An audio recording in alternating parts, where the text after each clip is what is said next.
ሮቤል ወንድሙን ለመጠየቅ እነሳሚ ቤት ይሄዳል። እነሳሚ ቤት ሲሄድ ሙዝ ገዝቶ ነበር ለመጠየቅ ሄደው። እናም ሳሚና ሱራፌል እያወሩ እየተጫወቱ ያለ በር ሳይንኳኳ ከፍቶ ይገባል። ቀና ብሎ ሲያይ ሳሚ ሮቤል ምን ልታደርግ መጣህ ይለዋል።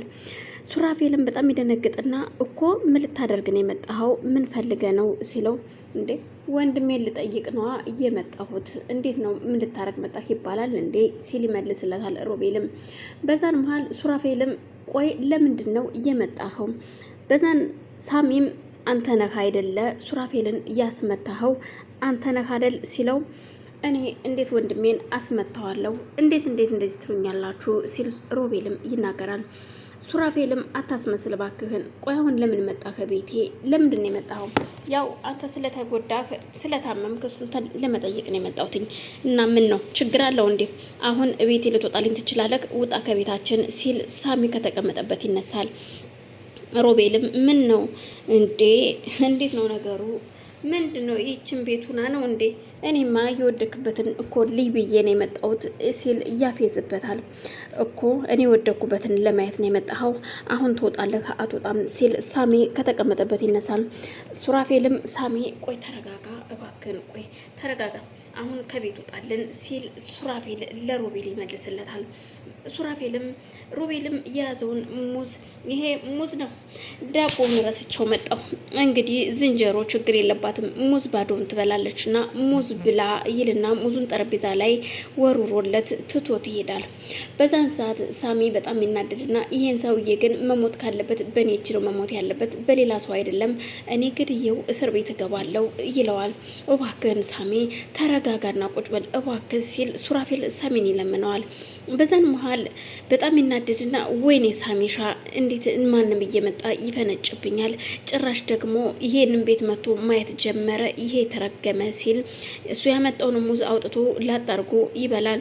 ሱራፌልም ግራ ገብቶት ቆይ ምን ሊያደርግ ነው የመጣው ግን ይሄ ተረገመ ሰውዬ እያለ ራሱን እየጠየቀ ቁጭ ብሏል። ከበር ሲወጣ ቤዛም ወደ ቤት ስትመጣ በር ላይ ያገኘዋል። ይገናኛሉ።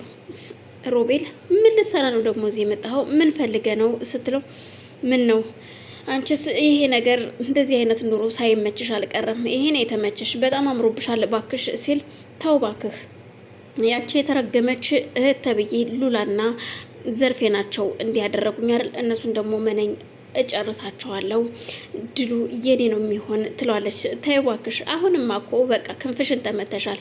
ክንፏን የተመታች ወፍ ደግሞ አትበርም፣ መብረር አትችልም። ከዚህ በኋላ አንቺ ምንም ነገር ማድረግ አትችይም ይላታል። ነው ወይስ ከእህቴ ጋር አልገናኝም ለማለት ነው? ያቺ አስመሳይ ደግሞ ምን ፈልጋ ነው? እስኪ ጎበዝና ወንድ ከሆነች እስኪ ፊት ለፊት የመታ ታናግረኝ፣ እውነት ትክክለኛ ሰው ከሆነች ይቺ የተረገመች አስመሳይ እኔ እህትም ሆነ ምንም የለኝ ስትል ማስመሰል ከሮቤል ጋር ትቀጥላለች።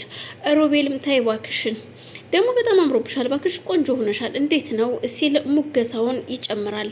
እሷን በጣም ትናደድና ለማንኛውም ከቤት የዞር በልኛው ከመንገዴ ላይ ዞር በል ትልና ገፍትረው ትታው በሩን ከፍታ ዘግታበት ትገባለች። እሱም ዙሮ እያየ ወይ ጉድ እውነትም ተመችቶሻል፣ ላንቺ ይሄ ኑሮ ነው የተመቸሽ እያለ ወደ ቤቱ ይሄዳል። በዛን መሀል ሳሮንና ሽብሩ ሻይ ቡና እያሉ እያለ እየተጨዋወቱ ቆይን የምልህ ዛሬ እንደዚህ ላገኝሽ ብለህ የተጣደፍከው በቀደም ልምድ ነው እንደዛ የተናገርከኝ ስትለው አንቺ ተይኝ እስኪ የሰው ወሬ ሰምቼ ነው እኮ እንደዚህ የማደርገው ባልሰማ ያንንም ባልተናገርኩ ነበረ ይላታል። እኮ ማን ነው? ሮቤል ነው አይደል እንደዛ ብሎ ይነገረህ? አዎ ሮቤል ነው፣ ሌላ ማን ይነግረኛል ብለሽ ነው? ከሌላ ሰው ጋር ከማን ጋር እገናኛለሁ? እና በቃ ይቅርታ አድርጊልኝ። አሁን እሺ የት ነው ያለሽው? ቤት ምናምን ካለሽ ችግር የለውም እኔ መደብ ላይ ተኛለሁ ይላታል። አረ ችግር የለውም ካልሆነ ደግሞ ቤት ልከራይልሽ እባክሽን፣ ግድ የለሽም እንዴ አንተ ቆይ ገንዘብ አለህ እንዴ? ስራ እኮ አልገባህም ስትለው እኔ እኮ ክፍለ ሀገር ባለሀብትና በጣም ሀብታም ጎበዝ ገበሬ ነኝ፣ እኔ ባላርሰውም አስጠምዳለሁ አሳርሳለሁ ገበሬዎች አሉኝ ይላታል። እና ታዲያ አሁን ቆይ ምንድን ነው? አይ አሁን መከራየቱ ሳይሆን ለምን ጥበቃውን አትሰራም? እነ ዘርፌ ጋር ለምንድን ነው ያልገባኸው ስትለው ቆይ አንቺ ምንድን ነው እዛ ቤት ግን እንድገባ በጣም እየገፋፋሽ ነው ይላታል። አንተ ግን ቆይ ከተጎጆች ጎን ነህ ወይስ ከጎጆች ጎን ነህ ትለዋለች። አንቺ ማን ተጎጂን ይፈልጋል ብለሽ ነው? ጎጅ እኮ ሁልጊዜም ጎጅ ነው፣ አጥቂ አጥቂ ነው ይላታል። እናም እኔ ባክሽን እኔ ዘመዴ ማለትም ያው ዘመዶችህ ስለሆኑ ስትለው ዘመዴም ባክሽን ምንም ጤነኛ አይመስለኝም፣ ቁረጠው ፍለጠው የሚባል ነገር ነው የምሰማው በዚህ በትንሽ ጊዜ ውስጥ መጥቼ። እናም ከሱ ጎን እንዴት ልሆን እችላለሁ? ስለዚህ እዛ ቤት ግባና ያችን ምስኪን ሉላን ጠብቃ ተባክህን፣ ከዛ እኔንም እንደምንም ብለህ ሰራተኛ ታደርገኛለህ ትለዋለች። በጣም ጥሩ እስኪ ለማንኛውም ሰው ካልገባበት እሺ፣ ግን ደግሞ አልጠየቀኝም መልሶ ሮቤል ይላታል። በጣም ጥሩ እኔ እኮ ግራ ገባኝ፣ ለማንኛውም እስኪ ቆይ ይላትና እሺ ብላ ቁጭ ብለው እየተጫወቱ ያለ ሮቤል ወደነ ሉላ ቤት ይሄዳል። እነ ሉላ ጋር ሲሄድ አክስቷ አልነበረችም። ሉላ ብቻዋን ሻወር ወስዳ ከሻወር መልስ ሳሎን ቁጭ ብላ ፎጣ እንደለበሰች እየተቀባባች ነበረ። ሳንኳኳ በር ሲከፈት ትሰማለች። አንገቷን አስረዝማ ስታይ ሮቤል ነበር። እንዴ ቆይ አንተ ምንድን ነው በር አታንኳኳም እንዴ ስትል ውይ ይቅርታ ወይሽ ልብስሽን እስከምትለብሽ ልውጣልሽ ሲላት አይ ችግር የለውም ናግባ ይቅርታ አስደነገጥኩ አይደል ትለዋለች። አይ ችግር የለውም እያለ እየተርበተበተ የእሷ ሰውነት መገላለጥ ቢያስደነግጠውም ግን ደግሞ እሱን ሳይሆን ስሜቱን መቆጣጠር አቅቶት ራሱን መመለስ ሁሉ እስኪያቅተው ድረስ ይልፈሰፈሳል።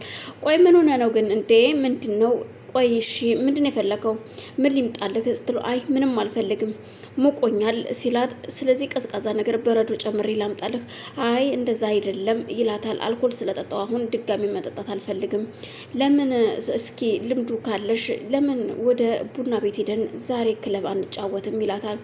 ከዚህ በፊት እኔ ሄጄ አላቅም ግን ደግሞ የምታለማመደኝ ከሆነ ችግር የለውም ትለዋለች። እንግዳውስ በቃ ጥሩ እንሄዳለን እያላት በዛን መሀል የልጅ አባት የሆነው ይመጣል።